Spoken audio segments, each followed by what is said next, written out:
service public, c'est un sujet qui est évidemment complémentaire de celui de la fois précédente, qui était la dette publique. En quoi il est complémentaire? C'est parce que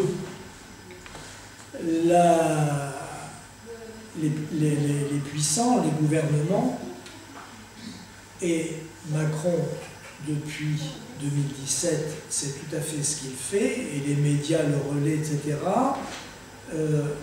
instrumentalisent l'importance de la dette pour dire, eh bien, il faut limiter le coût des services publics, limiter les emplois, il faut tailler dans les frais de gestion, etc., etc., etc. Donc les deux sujets sont intimement liés. Je vais procéder en deux temps. Le premier temps, je vais vous proposer un rappel du réseau sémantique relatif à tout ce qui concerne les services publics, les mots, les idées, les valeurs, etc., etc. Je ne vais pas me livrer à une démonstration en bonne et due forme, ça mériterait ça une ou deux conférences en tant que telles. Non, je vais citer des idées, des mots, des valeurs, etc.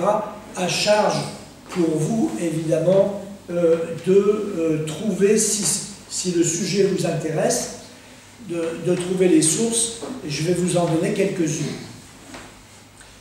Et quand j'aurai fait ça, eh bien, je vous présenterai une statistique de l'INSEE intéressante et qui montre que les services publics ajoutent en moyenne, pour la France entière, 14 000 € au revenu moyen des ménages. Ce qui va vous paraître beaucoup, et vous allez voir ce qu'il y a derrière ces 14 000 €. Et je vais même, l'INSEE le fait, et cet aspect-là je l'ai retenu, je le trouve intéressant. On va regarder ce que cela donne quand on prend les quintiles de revenus. Si on divise la population en 5 paquets de revenus. Voilà, donc, première et deuxième partie. Les références, vous allez les trouver dans le fichier que vous aurez, comme d'habitude. Il y a un numéro du Monde diplomatique de janvier 1996 où un article s'intitule tout simplement « Défense et illustration des services publics » et alors j'ai piqué le titre pour moi-même. Dans le Monde diplomatique de 2004, « Services publics et classe ouvrière » par Jean Jaurès, c'est un texte de Jean Jaurès. Le Monde Diplo de septembre 2009, comment l'entreprise usurpe les valeurs du service public, c'est un aspect qu'il est intéressant aussi de prendre en considération. Et l'auteur, c'est Daniel Linhart, qui est peut-être connu de certains d'entre vous, une sociologue réputée. Alternative économique de décembre 2024, manuel de défense des services publics. Le voici, le voilà. Je vous le recommande, il est récent. Et dans l'Humanité du 3 au 5 octobre 2025, il n'y a pas très longtemps, la Sécu, un remède au capitalisme. Voilà. C'est pas exhaustif, ce sont les sources que j'ai employées. Alors, réseau sémantique, des mots, des idées que je vais vous jeter à la figure, c'est juste histoire que quand vous lisez des documents qui concernent directement les services publics ou qui, de biais, ramènent à cette question des services publics, que vous ayez des éléments de repérage. Je crois qu'il y a une toute première chose qu'il faut commencer par dire à propos des services publics, et il faut oser la dire, y compris dans le contexte actuel, c'est que c'est un projet de société. Les services publics, c'est un projet de société, il faut les défendre comme tels, comme un enjeu de civilisation. Pourquoi? Parce que, là, je vais prononcer des mots, comment dire, des vilains mots, parce que les services publics, ils protègent les plus faibles. Ils garantissent, encore un vilain mot, le respect des besoins fondamentaux. Berck.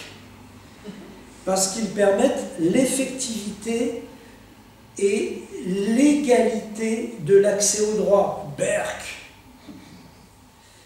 À tous ces titres, ils constituent un pilier de la République. Berck. Et ils garantissent, et ils sont les garants de la cohésion sociale et territoriale. Berck. Voilà. Vous voyez, tout ça, ce sont des idées, des valeurs qui sont honnies par les gens qui nous gouvernent. Économiquement parlant, les services publics, ça demanderait à être démontré, je ne vais pas le faire, mais ils sont des facteurs d'efficacité économique. Je ne me lance pas dans la démonstration, c'est juste pour dire que si vous avez des services publics qui sont pourvus correctement en agents, qui fonctionnent bien, qui ont une politique d'investissement, des budgets de fonctionnement, etc., et qui sont en mesure de répondre aux besoins sociaux, etc., etc. Ça, c'est de l'efficacité économique derrière. Parce que le service public, c'est un milieu rêvé pour les mutualisations et les coopérations. L'éducation nationale, tous les grands services publics, la santé, etc., etc., ce sont des institutions qui ont tout ce qu'il faut pour mutualiser les bonnes pratiques, mutualiser les pratiques qui sont garantes ou qui produisent de l'efficacité. Autre mot ou syntagme à prononcer, c'est celui d'intérêt général.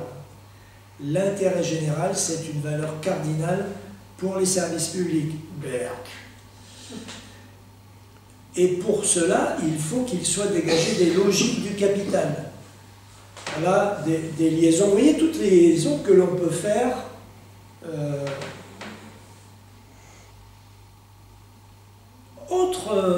Autre idée qu'il faut mettre en avant, qui mériterait de plus ample développement, c'est de lier le développement des services publics et celui de l'industrie.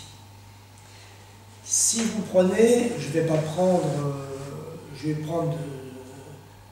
l'éducation nationale et les transports. Si vous avez une éducation nationale qui est en mesure de développer des formations professionnelles et technologiques adéquates dans les territoires, c'est un facteur d'efficacité économique. Si vous avez un réseau d'autoroutes, de routes secondaires, etc., etc., c'est un facteur d'efficacité économique. Regardez, là je m'échappe totalement, en Chine. Regardez ce qu'est en train de faire la Chine pour ses infrastructures routières. Elle est en train de construire un réseau avec 8 axes horizontaux, on va dire est-ouest, et 8 axes verticaux, nord-sud. 8 et 8 qui se croisent de manière plus ou moins approximative, évidemment, puisqu'il y a des parties montagneuses, et à l'est, il y a plutôt des parties, des vallées, le Yangtze, le fleuve Jaune et le fleuve Bleu. Voilà, et chaque fois, ça me frappe, chaque fois que une autoroute est inaugurée, c'est toujours le même discours. toujours les mêmes éléments de langage. Je crois que je vous ai déjà dit que j'étais abonné au quotidien du peuple, hein. Et donc je vois ça, j'ai le privilège de voir ça passer. C'est toujours les mêmes éléments de langage. Les infrastructures routières, elles permettent d'améliorer l'efficacité des investissements industriels. Et les Chinois, ils ne se cachent pas derrière leurs petits doigts, et ils le disent. Je parlais tout à l'heure de l'égalité d'accès aux services publics. Il faut compléter par deux ou trois petites choses. Il y a la continuité du service public. Pour certains d'entre eux, c'est une évidence aveuglante.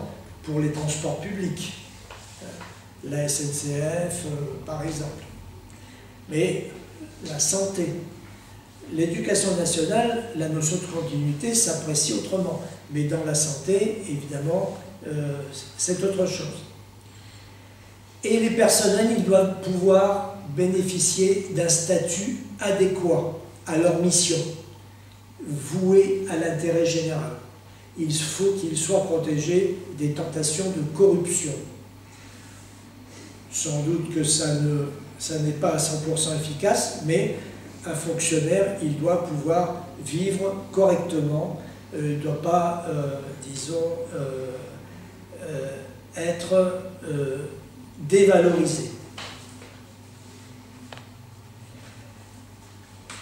Pour terminer sur ce réseau d'idées, eh bien, le service public, ça devrait être associé à la propriété publique.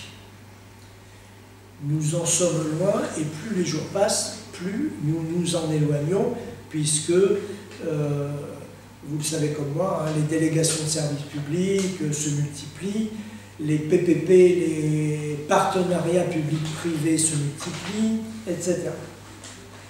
Et puis aussi la planification démocratique, qui est en déshérence chez nous depuis plusieurs décennies, bien entendu. Quand elle existait, elle n'était pas démocratique. Nous avons eu des heures de planification, mais qui n'étaient pas démocratiques. C'était une planification technocratique après la guerre. Là, je parle, moi, de planification démocratique. Voilà le réseau de notions que nous pouvons tous avoir en tête, qui est tout à fait essentiel quand on parle de service public, et il faut, je dirais, il faut y aller, quoi. Hein, il faut y aller, il faut défendre ces valeurs. Quelques éléments sur la situation des services publics. Il y a trois sujets de préoccupation. Je les cite sans faire de démonstration. Là aussi, rien que ce petit passage mériterait à lui tout seul une conférence. Et il y a une crise importante du travail, premièrement. Je l'ai un peu évoqué lors des conférences sur le travail, mais je l'ai surtout évoqué par rapport à la santé. Pas plus que ça. Mais il y a des problèmes. Il y a la précarisation, il y a l'appauvrissement des agents, le blocage du point d'indice, j'en passe, et les pénuries, évidemment, les suppressions de postes.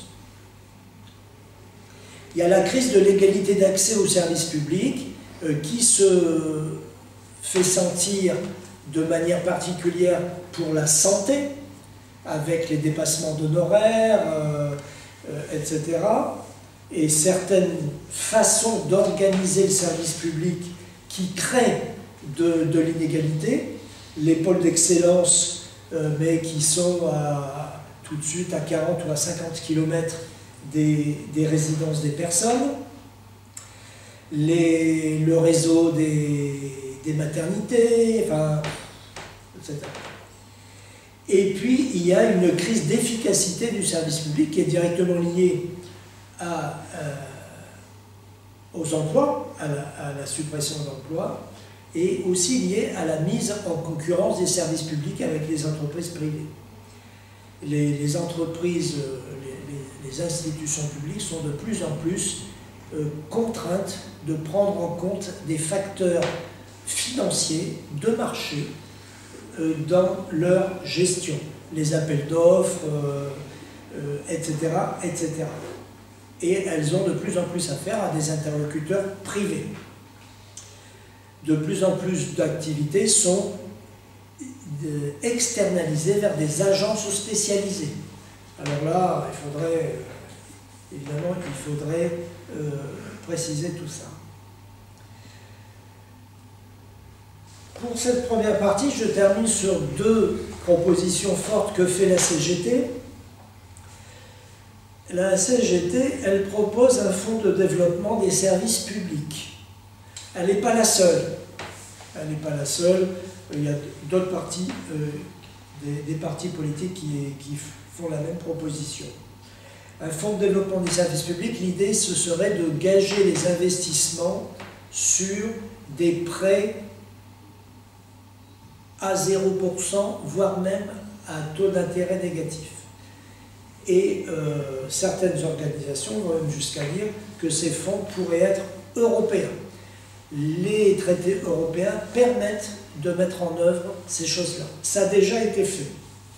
Et récemment, à l'occasion de la crise de 2008, par exemple, on ne nous a pas, disons, abreuvé de détails là-dessus, mais en 2008, et puis de nouveau en 2014, et même encore plus récemment en 2020, eh bien, l'Europe s'est assise, mais alors vraiment assise sur ses propres règles, et elle a, pour sauver les banques, elle a, comment dire, déchiré les traités européens, enfin disons, elle les a oubliés, elle ne les a pas déchirés, elle les a oubliés.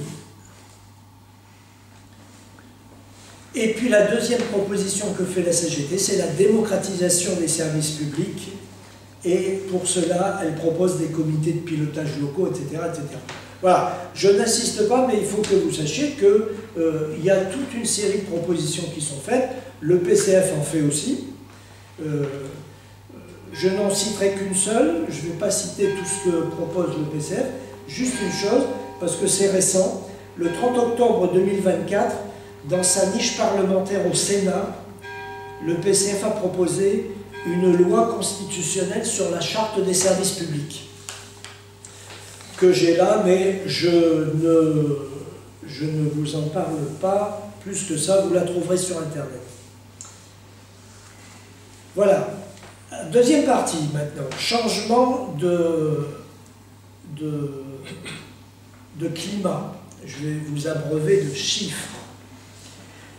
La deuxième partie, l'INSEE a publié à l'automne 2024, donc il n'y a pas longtemps, des données sur le revenu des ménages en 2022 et 2023. Moi, je vais vous donner celle de 2022.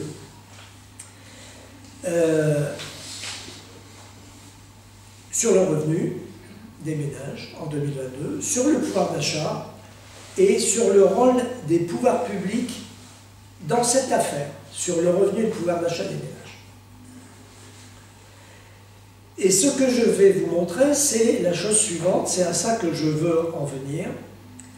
Les services publics ajoutent 14 100 € au niveau de vie moyen des ménages.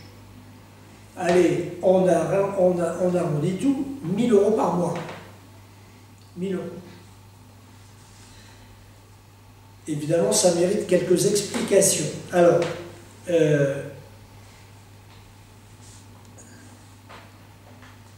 l'INSEE part de ce qu'il appelle un revenu national brut. Revenu national brut, RNB. C'est-à-dire, c'est quoi? C'est l'ensemble des revenus perçus par les différentes unités économiques résidant en France. Ces unités économiques, c'est les ménages, les entreprises, les administrations publiques et les institutions sans but lucratif. Si on retranche de ce revenu national brut la dépréciation du capital qui est liée à l'usure des logements ou bien à l'usure des équipements et des infrastructures, on obtient le revenu national net, RNN. Et là, je commence à donner des chiffres.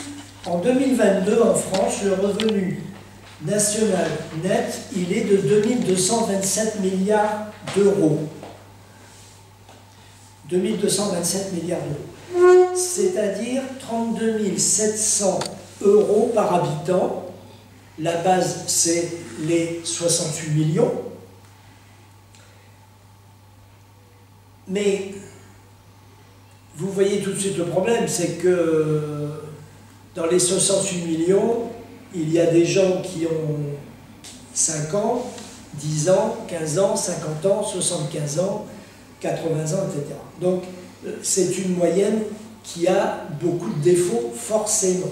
Les moyens et surtout les besoins de toutes ces personnes sont extrêmement hétérogènes. Alors, pour corriger cette approche qui est trop brute, trop frustre, l'INSEE établit des unités de consommation. Je vais vous expliquer. Si on raisonne par unité de consommation, nous ne sommes plus 68 millions, mais nous sommes 47 700 000 unités de consommation. Mais évidemment, dans une unité de consommation, vous allez pouvoir avoir une personne, ou deux, ou trois, ou quatre, ou plus, etc. Et je vais vous expliquer comment on calcule cette histoire d'unité de consommation. On va attribuer, on va compter une unité pour le premier adulte d'un ménage. Premier adulte d'un ménage, une unité. On va compter une demi-unité de consommation pour les autres personnes de 14 ans ou plus. Donc là, il y a des jeunes de 14 ans ou plus, et il y a aussi des adultes et même des vieillards. Et on va compter 0,3 unités de consommation, on diminue encore un peu, pour les personnes de moins de 14 ans. C'est là qu'on trouve évidemment les enfants, beaucoup d'enfants. Par exemple, un ménage sans enfants,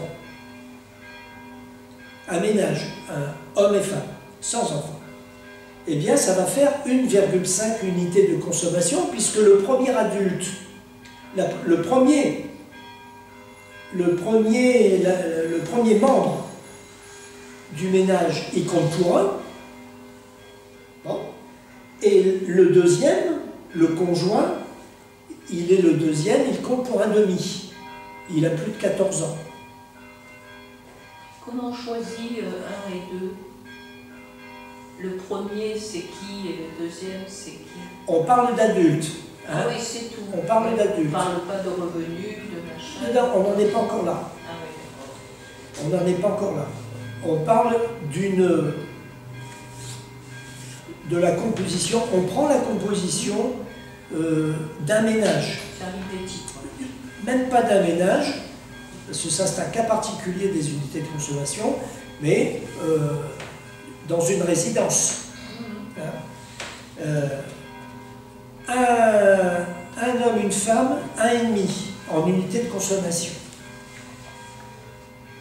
Le même ménage avec 2 enfants de moins de 14 ans, ça va correspondre à 1,6 à 2,1 unités de consommation.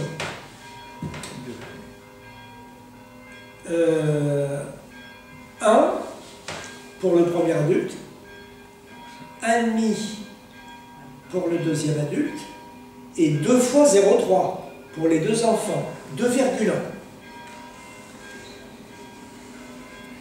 Et maintenant, un ménage avec 2 enfants de 14 ans ou plus, ça va faire 2,5, c'est-à-dire 1 plus 1,5 pour le deuxième adulte, plus 2 fois 1,5 pour les 2 enfants de plus de 14 ans. 2,5. OK? Voilà comment on calcule les unités de consommation. Après, le lycée se débrouille avec ça. Cette échelle, c'est l'échelle d'équivalence dite de l'OCDE. Voilà, elle tient compte des économies d'échelle au sein des unités de consommation. Après avoir expliqué ça, je suis sûr que je vous ai appris quelque chose là. Hein. Pourquoi ils n'ont pas pris le calcul dans l'impôt du revenu du nombre de parts? Alors, ça... La différence, c'est les enfants de moins de 14 ans, hein, le 0,3. Ouais. Pourquoi? Je pense que c'est l'INSEE qui a dû calculer son truc. Oui, je veux bien, mais pourquoi? Ah ben, je sais pas. Voilà. Quand un gamin de 14 ans, de plus de 14 ans, il coûte plus cher à mon avis. Ah oui, l'INSEE a dû considérer que c'était comme ça qu'on était... Alors c'est l'OCDE, hein, attention, oui. C'est l'OCDE. Mais en prenant quelque chose comme ça, ça leur permet de faire des comparaisons avec d'autres pays. Là, je le comprends. Mais en même temps, tu dis un enfant de 14 ans, il consomme moins. Mais un de plus de 16 ans, il rapporte quelque chose. Qu'est-ce qu'il a? Pas de plus, il peut avoir un salaire. Ah. Il peut. Et donc rapporter quelque chose au revenu de l'unité de consommation. Celui qui est entre 14 et 16 ans, théoriquement, il n'y en a aucun qui peut rapporter quelque chose. C'est vrai. Voilà, c'est tout. Oui, oui. Bien sûr, bien sûr. Mais il boulotte davantage. Je ne sais pas. Je ne sais pas. Alors, voilà. Ces explications étant données, donc je vous rappelle la dernière notion sur laquelle je m'étais arrêté, c'est le revenu national net, 2227 milliards d'euros, 32 700 euros par habitant, si on compte 68 000. Et si on compte par unité de consommation, on n'en a plus, je vous l'ai dit, que 47 700 000, et là on est à 46 700 euros par unité de consommation. Donc c'est plus. Bien sûr, puisque les unités de consommation, la taille moyenne, je ne l'ai pas, mais c'est sûrement 1,5 ou 2 ou quelque chose. Alors, c'est à partir de là que je voudrais apporter ma démonstration sur les 14 100 euros.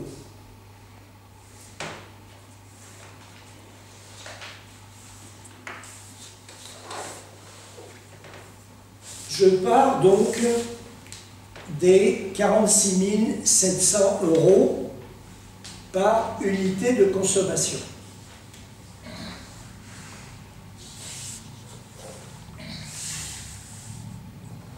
Qu'est-ce qui se passe d'abord?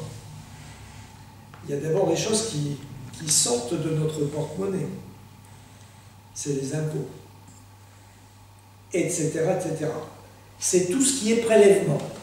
Donc, la puissance publique va prélever tout un tas de choses. Elle va prélever des impôts, directs et indirects.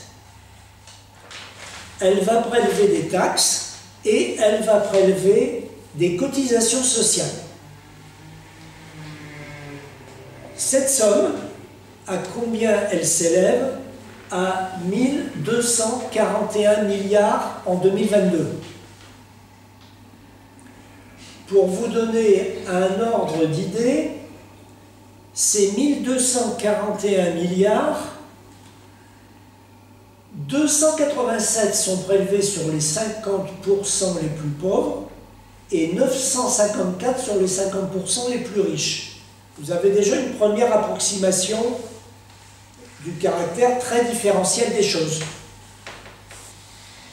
Par unité de consommation moyenne, en 2022, on est à 26 000 euros. 26 000 euros par unité de consommation. C'est quand même pas une paille. On part des 46 700. 26 000 qui sont partis. Ça, c'est les prélèvements? Prélèvement de la puissance publique, impôts directs et indirects, taxes et cotisations sociales. Ah, les cotisations sociales, elles sont là-dedans. Elles sont là-dedans. Ok. Et donc, oui, c'est des prélèvements, mais qui reviennent aux gens aussi. Bien sûr, Façon, bien sûr, mais on va le voir après. Alors que les impôts, tout ça, le retour des cotisations. Ah, mais oui. non, mais même les impôts, on va le voir Oui. le retour. Oui. On va voir le retour. Ça, c'est le voyage aller. C'est les prélèvements. Alors, après que la puissance publique a prélevé ces 26 000, elle assure des prestations sociales monétaires. Prestations sociales monétaires. C'est quoi? L'INSEE distingue les revenus de remplacement, c'est-à-dire les pensions de retraite, les allocations de chômage, les pensions d'invalidité et les indemnités de maladie d'une part, et d'autre part, les autres revenus dans le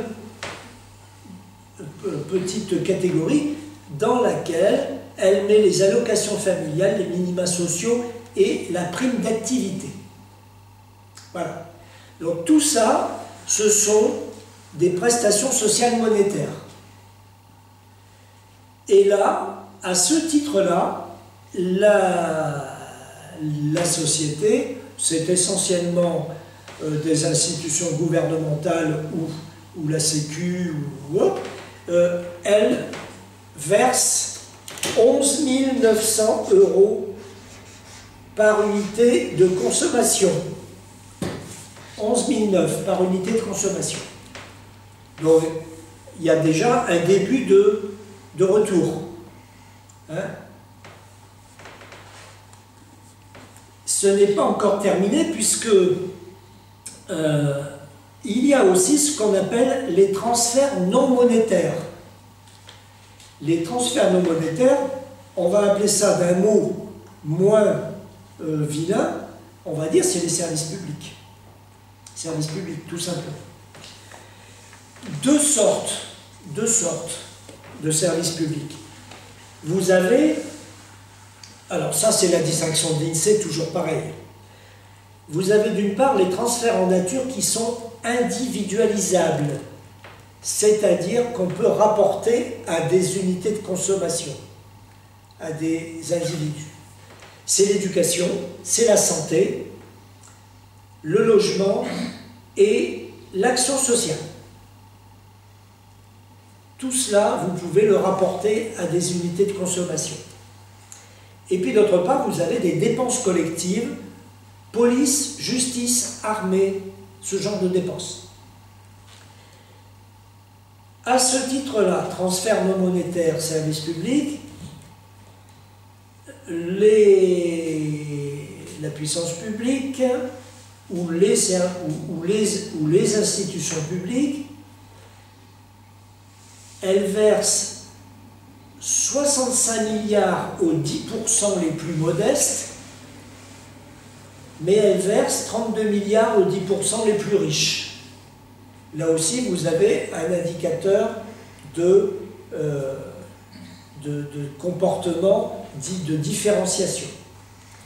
Et globalement, moyenne par unité de consommation, eh bien vous avez là les 14 100. Ils sont là. Ils sont là, les 14 100. Voilà, donc,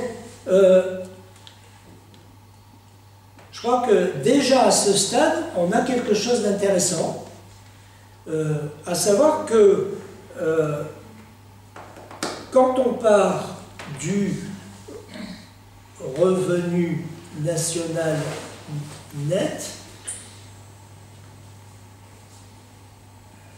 26 000, alors 46 700 par unité de consommation, eh bien, vous avez 26 000 qui part et 26 000 qui revient. 26 000 qui part sous les formes d'impôts directs, indirects, taxes et cotisations sociales, et 26 000 qui revient sous cette forme-là et cette forme-là. Puisque 11 009 et 14 100, ça fait 26 000. OK? Bien. Donc les prestations sociales monétaires, je les rappelle, revenus de remplacement, pension de retraite, revenus de remplacement, à savoir pension de retraite, allocation de chômage, pension d'invalidité, indemnité de maladie, et autres revenus, à savoir allocation familiale, minima sociaux, prime d'activité, transfert non monétaire, services publics. Il y a quand même la distinction importante entre les services publics individualisables et ceux qui sont non individualisables. On les appelle des dépenses collectives. L'INSEE les appelle des dépenses collectives. Voilà. Donc, premier temps de la valse. Maintenant, je vais regarder les choses par niveau de revenus, divisé en 5 tranches, 5 quintiles. Et le tableau devient celui-là.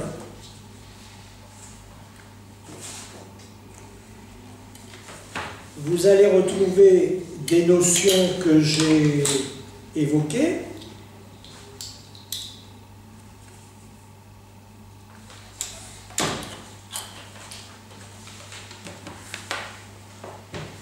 Et même des chiffres. Donc, C1, C2, C3, C4, C5, c'est l'ensemble des 47 700 000 unités de consommation divisées en 5 fois 20%.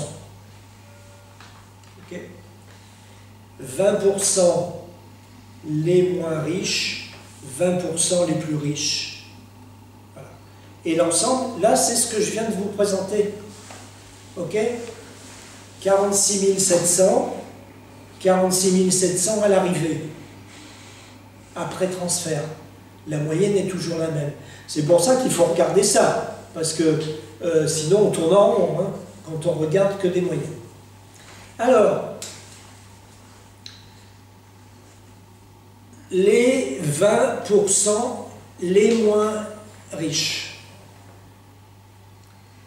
Revenu primaire élargi, 9008.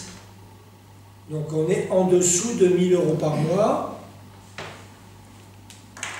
9008.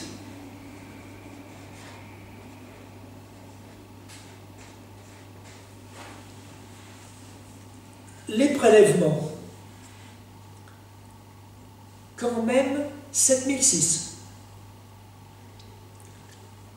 Si on ne va pas plus loin, évidemment on va continuer, hein, mais si on s'arrêtait là, on pourrait dire c'est hyper violent.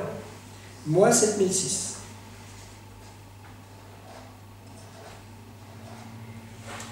Alors je précise encore une chose, hein, parce que je présente ça parce que je trouve que ça nous donne des arguments, ça peut nous motiver pour défendre des services publics. Ça, c'est une démonstration du fait que les services publics dans ce pays, ils ne sont pas encore au fond du trou. Ils souffrent, ils ont de plus en plus de mal à remplir leur mission, mais ils remplissent encore une certaine mission. Hein? Si on regarde le premier tableau, il y a 26 000 qui partent et 26 000 qui retournent. Donc, on peut être tenté de dire, mais j'ai une balance. Les services publics, ils ne font pas de profit. Et donc, ça balance. Mais où ça cloche? Où ça cloche, c'est que, par exemple, on pourrait, au lieu de partir de 46 700, on pourrait partir de 75 000. Comment ça, je comprends pas. Si on avait un SMIC à 2 000 euros, Oui.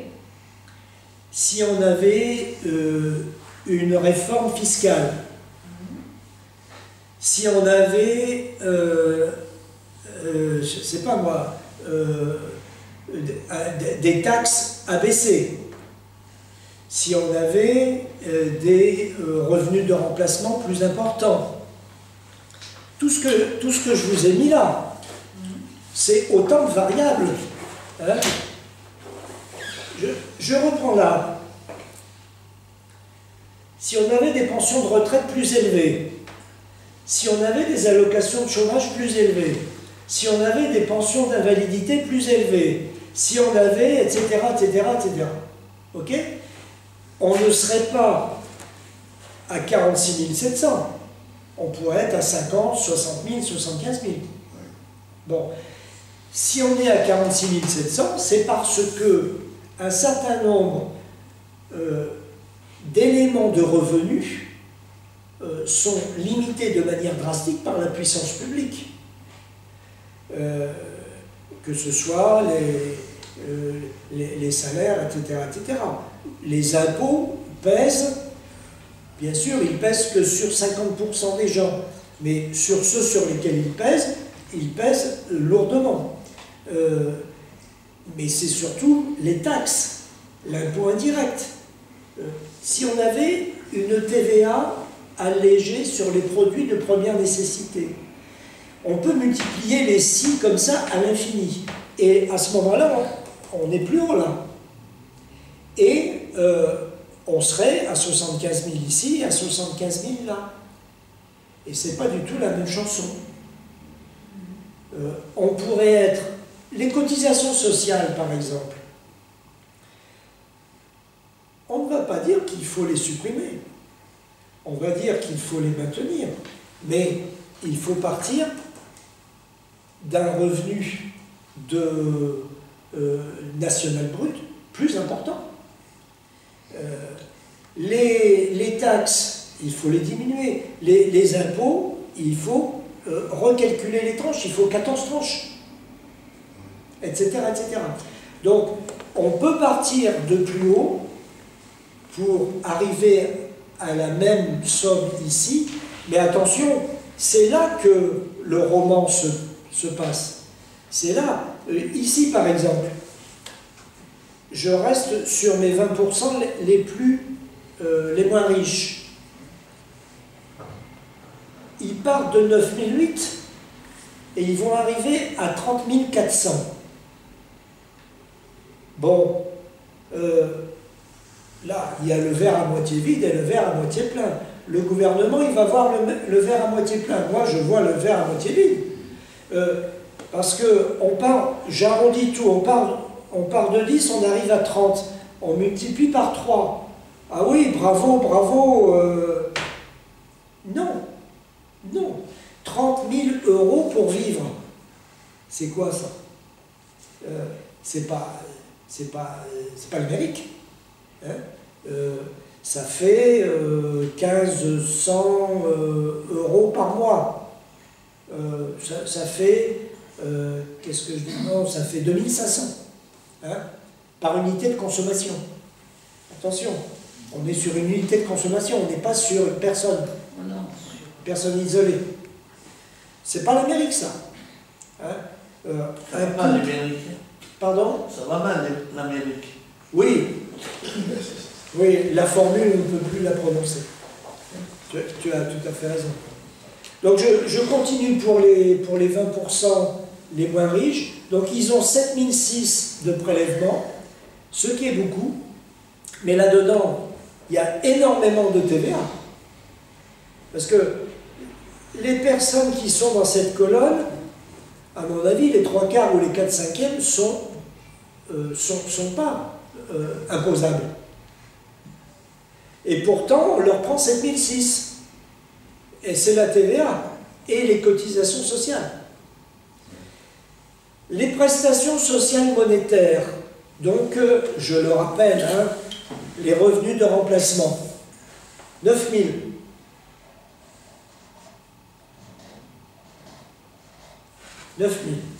Donc déjà, avec les prestations sociales monétaires, le prélèvement de 7006 est annulé. Bon, mais ça ne nous mène pas encore à un niveau, pour unité de consommation, hein, à un niveau formidable. Et c'est sur les transferts non monétaires, les services publics, qu'on est à 19 200. Oui, donc là, les services publics, on voit l'importance que ça a. Voilà. Oui. Je vous rappelle le chiffre que j'ai déjà prononcé plusieurs fois, 14 100. C'est la moyenne. C'est la moyenne. Par unité de consommation. Hein, il est là. C'était le tableau là. Hein, 14 100. Pour les 20% les moins riches, on est à 19 200. 19 200. Bon. Moi, je dis bravo. Hein. Je ne dis pas que c'est parfait. Je le répète. Hein. Je ne veux pas être mal compris. Mais je dis que les choses étant ce qu'elles sont, les contraintes étant ce qu'elles sont dans la société d'aujourd'hui, avec la politique néolibérale, les services publics jouent encore, malgré tout, ils jouent encore un rôle de redistribution. Et donc on arrive, quand on fait la somme, à 30 400. 30 400. Donc c'est 3 fois plus, mais ça reste une somme, ça correspond à 2500 € par mois par unité de consommation. Donc là, il faut faire vivre une famille. Je prends les 20% les plus riches. Ils partent non pas à 46 700, ils partent à 114 700. 114 700, donc vous divisez ça par 12, ça fait pratiquement, on n'est pas loin des 7-8 000 € entre celui-là. Hein, on est dans les 7-8 000 €. Bon, je donne le résultat à la fin. Ils vont atterrir à 78 700. C'est-à-dire un peu moins de... dans les 6 000, 6 500. Voilà, autre illustration de la redistribution. Quel est le chemin parcouru par ces gens-là? Ils ont 60 500 € de prélèvement. Donc ils sont à 5 000 € par mois de prélèvement. Je rappelle, c'est très important, impôts directs et indirects. Et direct et indirect. Donc il y a beaucoup de chances pour que la part des impôts indirects là-dedans soit relativement importante. D'autant qu'il y a aussi des cotisations sociales. Hein? Donc, mais là, c'est aussi les taxes par rapport... les taxes. Si on a beaucoup de pouvoir d'achat, on achète plus. Donc il y a des taxes. Il y a de la TVA. De la TVA. Il y a de la TVA. Les prestations sociales monétaires, les revenus de remplacement, C1 est à 9 000, C5 est à 14 900. Alors, vous avez là-dedans des congés de maladie, des retraites. Donc, riche ou pas riche, vous avez tout ça, nécessairement. Hein, vous avez ce genre de choses. Mais, 14 900. et les services publics 9006. Voilà. On n'est pas à zéro. Les riches peuvent aussi aller à l'école publique, etc. Et dans les hôpitaux. Je pense plutôt, il faudrait plutôt dire les hôpitaux. Mais au plus tu es riche, au moins tu as de services publics, tu utilises ces services publics là. Un peu moins. Ah oui, quand même. Ouais. On passe de Par rapport à 19 002. On passe de 19 002 pour les... À 9 006. À 9 006. Oui. Oui. Oui. Je ne vous fais pas les colonnes intermédiaires, vous l'avez dans le document. Hein? Je pense que ce sont ces deux colonnes-là qui sont les plus parlantes. Parce que ce que je voulais montrer à partir d'un exemple comme celui-là, c'est que nous sommes encore dans une société où les services publics jouent un rôle redistributif non négligeable. Évidemment, on est loin de la perfection, il faut le mentionner tout de suite, évidemment. On est loin de la perfection, parce qu'une unité de consommation qui se retrouve avec 2500 € pour faire vivre une famille, c'est pas la joie. Il faut travailler dur, etc. etc. Donc évidemment, c'est pas la joie, mais il y a un mécanisme qui existe, des institutions qui existent, eh bien, battons-nous pour les revigorer, pour les relancer, battons-nous pour les services publics. Pourquoi c'est important? C'est parce que vous êtes sans doute comme moi, vous avez déjà entendu autour de vous des gens qui critiquent les services publics.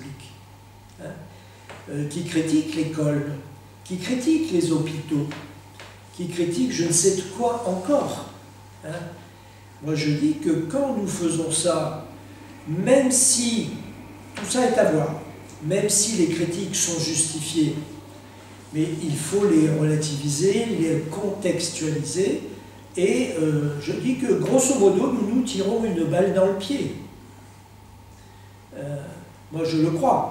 Et donc je crois que là, il y a une discipline politique, intellectuelle, politique, citoyenne à construire.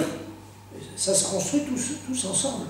Moi, j'ai la prétention d'y contribuer ce soir. Il y a une politique à mettre en valeur, c'est le service public. Les gens d'en face veulent le dézinguer, et nous, c'est exactement le contraire que nous voulons. Nous ne voulons pas de choses privées, nous voulons du service public, de la propriété publique, des agents publics, des politiques publiques, des valeurs publiques, que sais-je encore. Je reprends toute ma litanie du début. Voilà, Jean-Pierre. Ouais, alors, il y a un prélèvement social qui ne se fait pas, c'est que les cotisations patronales sur les salariés qui sont en SMIC sont prises en compte par l'État. Oui. C'est-à-dire, c'est un manque, parce que si ils cotisaient pour ces gens-là, pour ceux qui sont vraiment en bas de l'échelle, et soi-disant c'était pour aider les gens, en fin de compte, c'est arrivé à un abaissement de salaire. Donc, mais il y a aussi, c'est la répartition aussi du budget. Quand il y a ces 211 milliards d'aides aux entreprises, c'est piqué dans nos prélèvements. Oui. C'est pour ça qu'on emprunte, parce qu'il y a un déséquilibre. C'est vrai. Et là, aujourd'hui, quand je vois dans les médias le débat avec tous ces journalistes corrompus et tout, on parle des retraités qui vivent trop bien, mais on ne parle pas des 211 milliards qui sont versés à certains, qui ont licencié, délocalisé, et on ne demande aucun justificatif. Et je vois que même les différents partis comme le RN, le gouvernement et tout, on se tait là-dessus, quoi.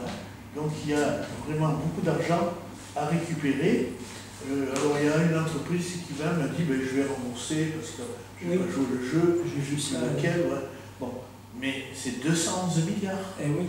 Et là, on pinaille, là j'écoutais là, sur certaines aides, ça va faire 100 millions, donc on va faire voter, faire ce que veut le gouvernement, voter des lois pour des prélèvements supplémentaires, comme l'histoire des médicaments. Vous achetez un Doliprane, ça vaut 2,70 €. On va payer 1 euro de contribution, en sachant qu'on paye ceux qui peuvent la mutuelle parce qu'ils n'en parlent jamais. Moi, je ne sais pas vous, mais moi, je suis à 160 € par mois. Les mutuelles, plus on vieillit, plus on est baston. Donc, il y a tout ça qui rentre en ligne de compte bien sûr. dans le pouvoir d'achat. Donc, vraiment, il y a un déséquilibre complet on encaisse ses cotisations, ses taxes, ses impôts, mais on ne répartit pas les choses comme il faut. Alors, le lien que tu fais,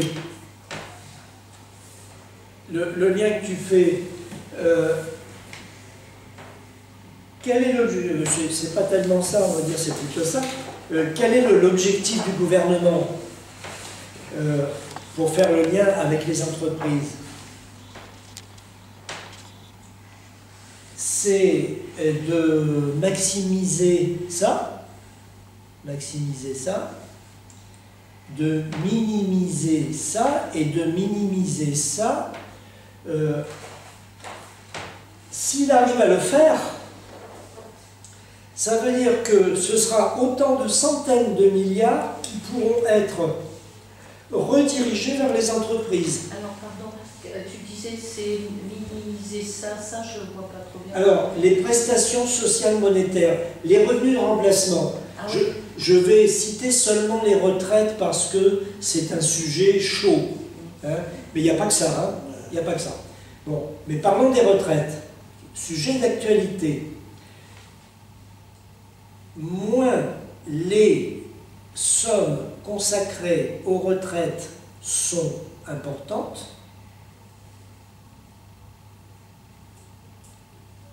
si on économise des centaines de milliards, c'est autant de milliards qui peuvent être consacrés à autre chose, hors tableau.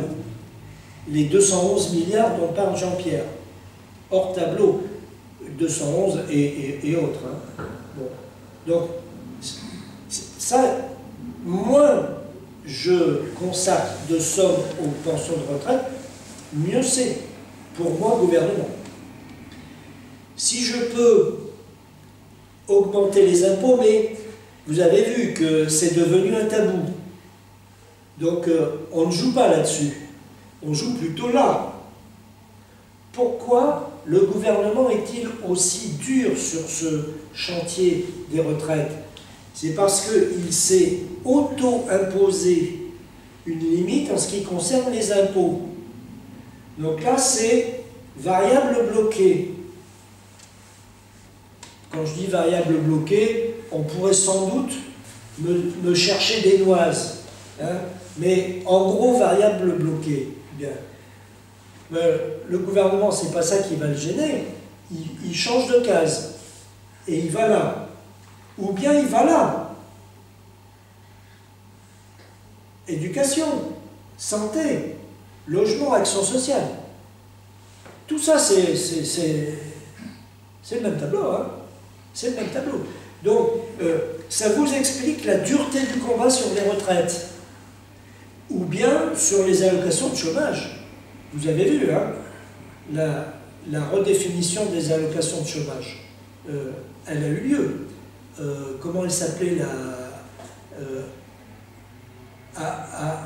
Araoui, un truc comme ça, la ministre du Travail de Hollande.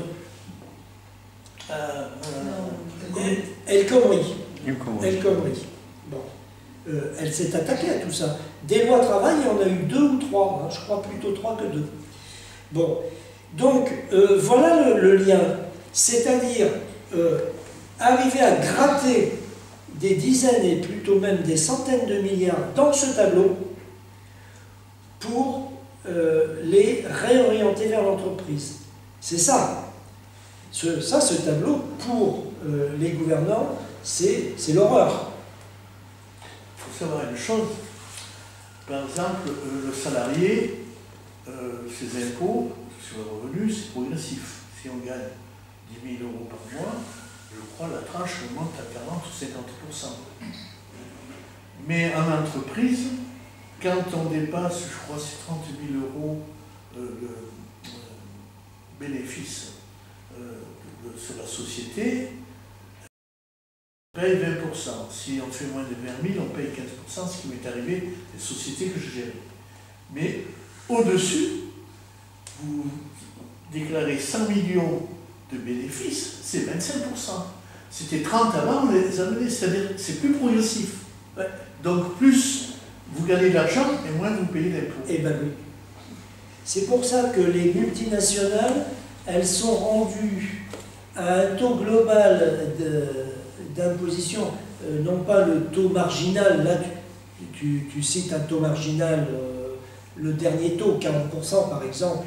Ah ben là c'est sur lequel j'étais confronté, c'est-à-dire que ça s'arrête à 25%, c'est plus progressif. Voilà, c'est plus progressif.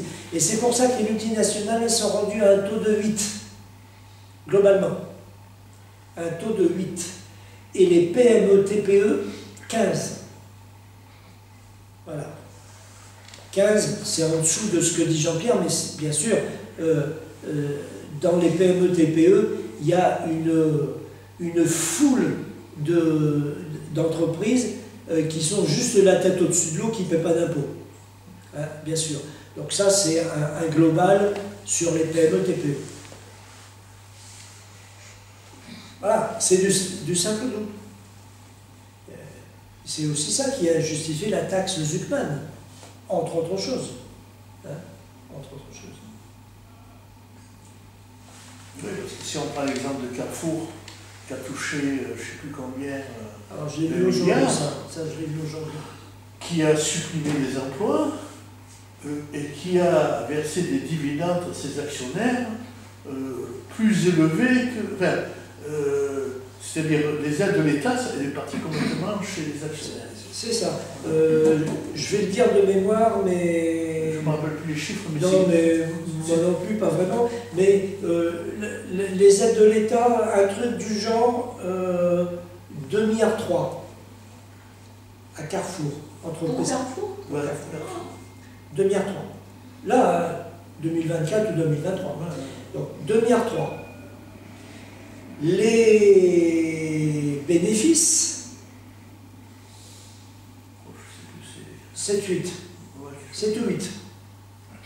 Les dividendes, 3 milliards 7, un truc dans ce goût-là. Bon, ça veut dire que si il n'y avait pas eu les aides, l'entreprise était encore bénéficiaire et elle pouvait encore verser des dividendes. Mais là, les aides, elles ont permis de multiplier les dividendes par 2. Même plus si on regarde. Même plus, 2 ou 3. 2 ou 3. Voilà. Mais c'est comme ça pour toutes les entreprises. Et les salariés, ils n'ont rien eu. Bien sûr que non. Bien sûr que non. Mais là, avec j'ai vu des gens de Carrefour, j'avais parlé à CGT, mais ils n'ont pas l'air trop de se bouger. Comme il y a Carrefour qui se franchise, les salariés perdent des droits qu'ils avaient auparavant. Alors les anciens, ils conservent. Vous savez qu'ils avaient droit à une participation des parts sur Carrefour. Mais là, tous les nouveaux embauchés, tous n'ont droit à rien. Et il y a moins d'avantages sociaux qu'à l'origine. Donc il y a tout ça qui se met en place et il y a enfin, moi je vois autour de moi, il y a un truc qui se développe on n'en a pas la maîtrise, et ça s'organise, les multinationales, le capitalisme, d'une manière colossale. Et on voit des échanges de sociétés, des machins. Ça, c'est pour blanchir l'argent, c'est pour détourner l'argent. Bien sûr.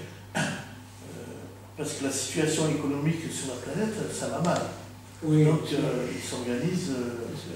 Et puis, je crois le fait qu'il y a le BRICS qui avance, ça, ils sont très inquiets.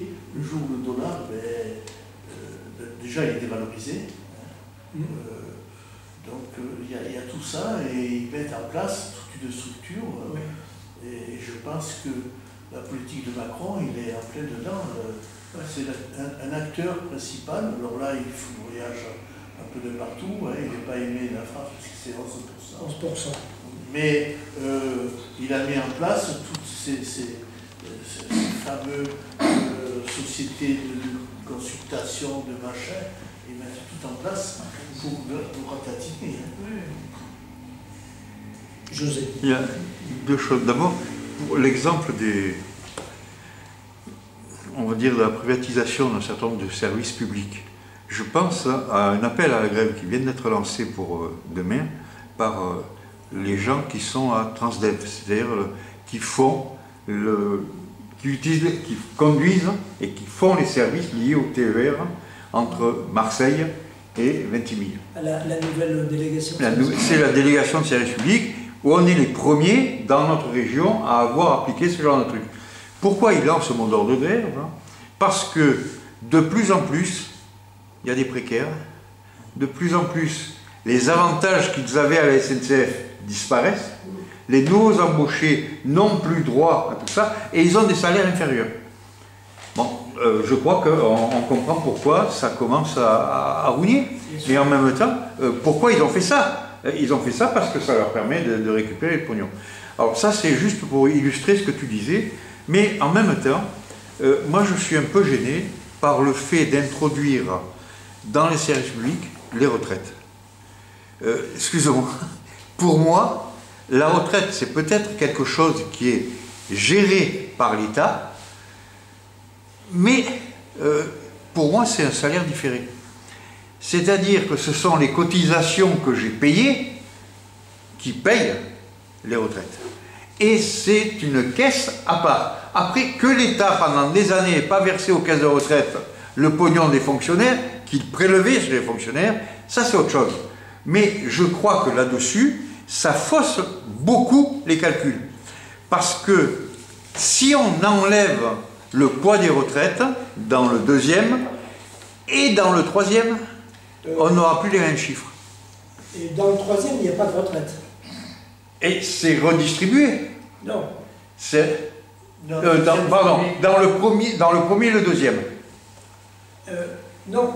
Non, c'est sur le social. Et prélèvement, tu prélèves les retraites. Les cotisations. Voilà. Et on les retrouve là. Et oui, mais ça fausse le calcul. Mais non, parce que le service public, c'est en bas. Le service public, c'est là. C'est là. Là, c'est sur les... Disons... Tous les calculs que tu fais là, tu ne te sers pas du chiffre du début et de la fin. Tu ne calcules qu'à partir du dernier. Ici, oui. Là, 26, 11 009 et 14 100. Tu les retrouves là. Et tu retrouves prélèvement. 26, 11 009 et 14 100.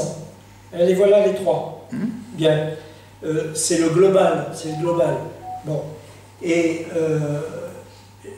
les retraites, on les trouve ici en prélèvement et en prestation. Donc, c'est pour ça que ici, ça se voit bien. On part pour l'ensemble des catégories.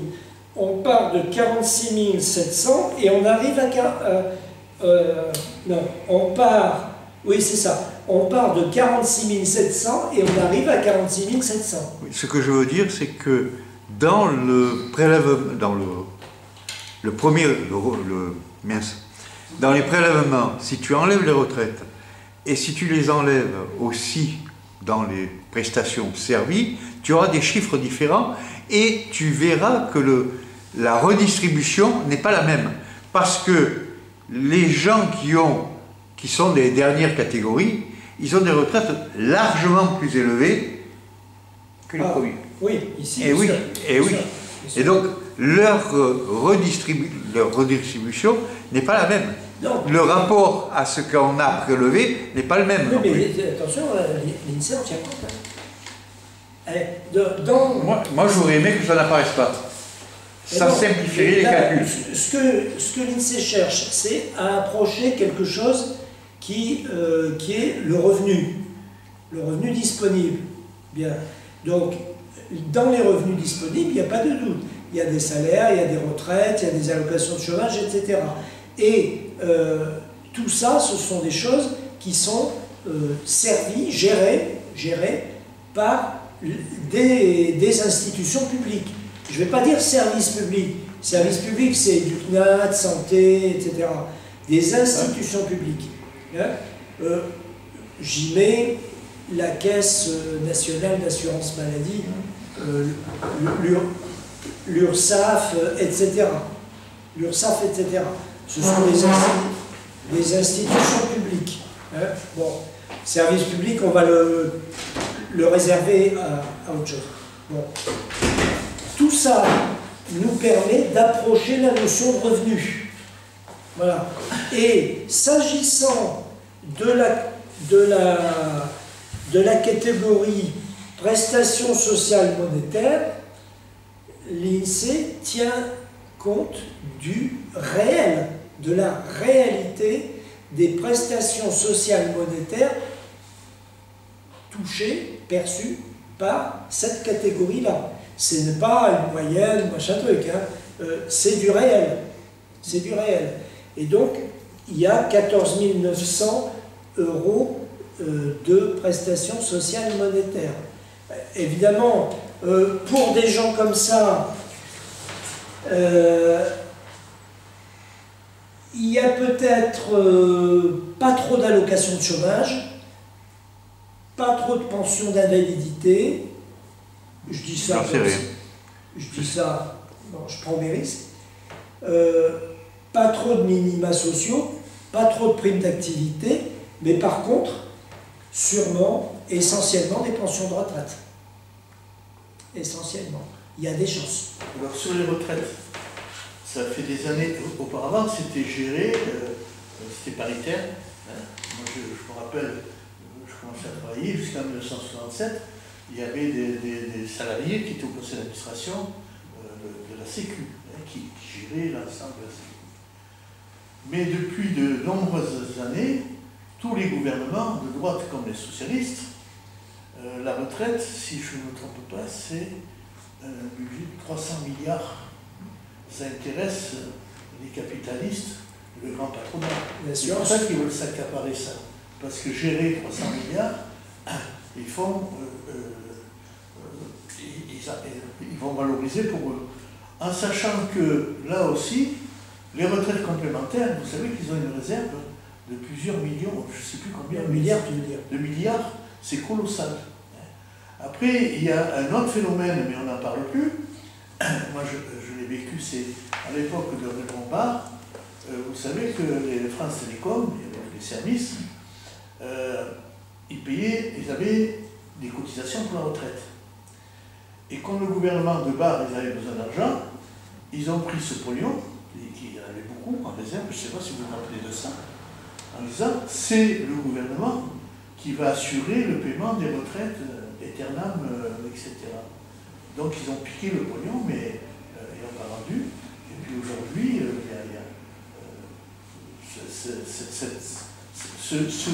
cette somme d'argent,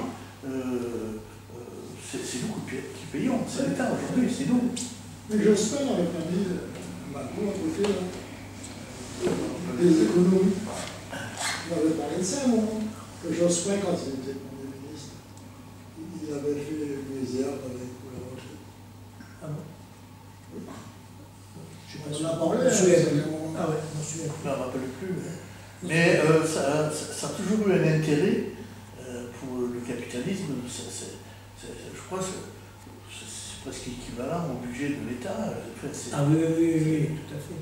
C'est pour ça qu'ils veulent regarder. Mais oui. Mais je reviens sur la je continue ma réponse à la question de José. En fait, ce que l'INSEE cherche à faire, c'est à repérer dans la société globale, sans se fixer de limite, à repérer tout ce qui génère des revenus, d'une part, et d'autre part, tout ce qui génère des pertes de revenus, les prélèvements, hein, la partie prélèvement. Donc, l'INSEE, c'est ça qu'il cherche à faire. Tout ce qui sort de la poche des gens et tout ce qui revient. Et là-dedans, il y a des prélèvements, impôts et autres, il y a des retraites, des pensions de retraite, et il y a des prestations de services publics. Bon. Ça ne veut pas dire que l'INSEE mélange tout. Ça veut dire simplement que quand on prend les services publics, ils génèrent des revenus. C'est intéressant de savoir quand même que 19 200 € de services publics pour la catégorie C1 et 9 600 pour la catégorie C5. C'est pas mal. On va dans le bon sens quand même de la redistribution. On pourrait évidemment faire mieux, mais ça va dans le bon sens. Il faut se battre pour améliorer ça. Il faut que l'écart soit encore amélioré. D'autant plus que les quintiles, il faut savoir que les quintiles, ils cachent beaucoup de choses. Bon, nous ne disposons que de cette statistique. Nous n'en avons pas d'autres. L'INSEE, elle a divisé les choses en 5 quintiles.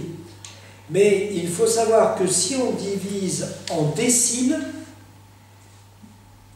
les inégalités apparaissent plus violemment. Et si on divise en centiles, elles atteignent des niveaux stratosphériques. Évidemment que l'INSEE se garde bien de faire la même chose en déciles. Elle pourrait le faire.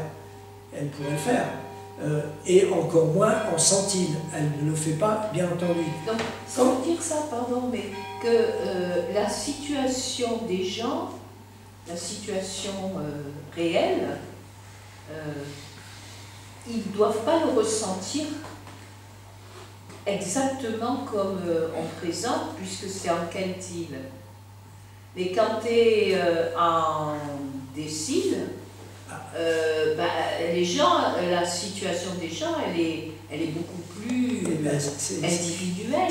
C'est un petit peu plus individualisé. Par exemple, en centiles, on commence à s'approcher des fameux 1800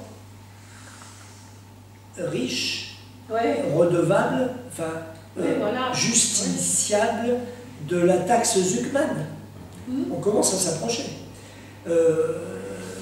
60, parce qu'on n'y est pas encore tout à fait. 68 millions. Alors, comment je vais calculer? Je vais prendre les 68 millions parce que les unités de consommation, je n'y arriverai pas. Mais 68 millions, si je divise par 1000, ça fait 68 000. Et si je divise encore par 10, ça fait 6008. Je m'arrête là. Bon, donc si je divise par 10 000, je ne suis pas encore tout à fait aux 1800. Mais peut-être pas loin, parce que 6008, si je bricole avec les unités de consommation, ça doit plus ou moins faire 1800 à l'arrivée. Donc, c'est ça l'idée. Si on faisait, ne serait-ce que des centiles, ça nous édifierait encore plus Encore que ça. plus, oui. Encore plus que ça. Mais nous n'avons pas cette statistique. Oui. Nous ne l'avons pas. Elle n'existe pas. Mais les gens qui se situent, ils se situent dans les... Oui, ben, disons que Ils se disent, c'est pas tout à fait la Arnaud, ils ne se situation. sent pas concernés par ce Ouais. tableau. Ils ne se retrouvent pas là-dedans. Et non. Mais les plus pauvres, entre guillemets, eux, ils ne se retrouvent pas non plus. Les plus pauvres, ils peuvent peut-être plus se reconnaître. Plus se reconnaître. Parce que ils sont prisonniers de tous ces trucs-là, les plus pauvres. Oui. Hein? Ils n'ont pas de compte en Suisse. Ils n'ont pas de patrimoine immobilier. Qu'est-ce qui leur manque aussi? Il n'y a pas d'action. Donc ils sont prisonniers de ces trucs-là. Hein? Leur monde s'arrête là.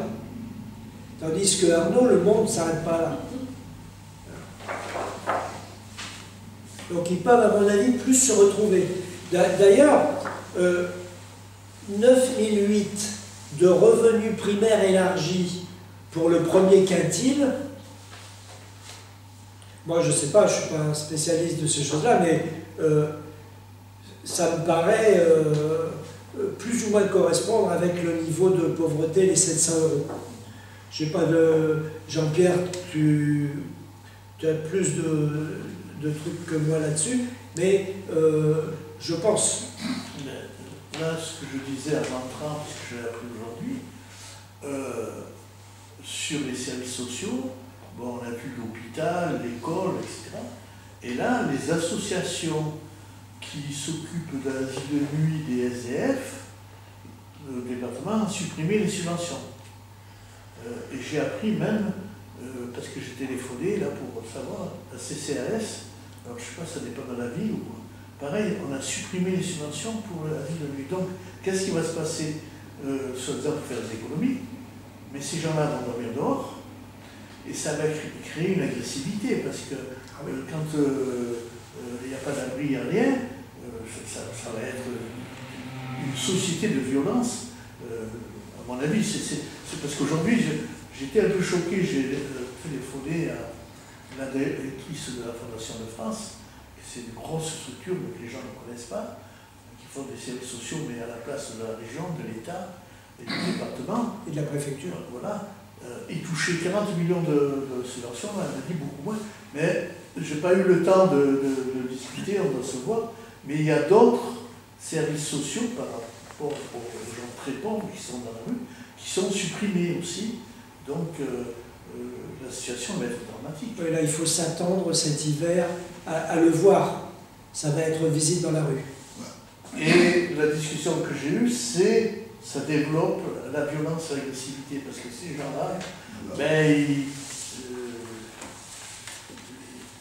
ils n'auront plus aucune retenue, ils peuvent pas prendre de douche, ils peuvent faire, je veux dire, c'est... quand on sort des conférences à Garibaldi, quand on voit le nombre de gens qui dorment, là, et c'est la France. Voilà, alors, s'il n'y a plus de... Je ferai des photos. Tu les fais là? Oui, d'accord. Le 19 novembre, on va changer de sujet. Je vais entamer un cycle de 3 conférences sur le parti politique.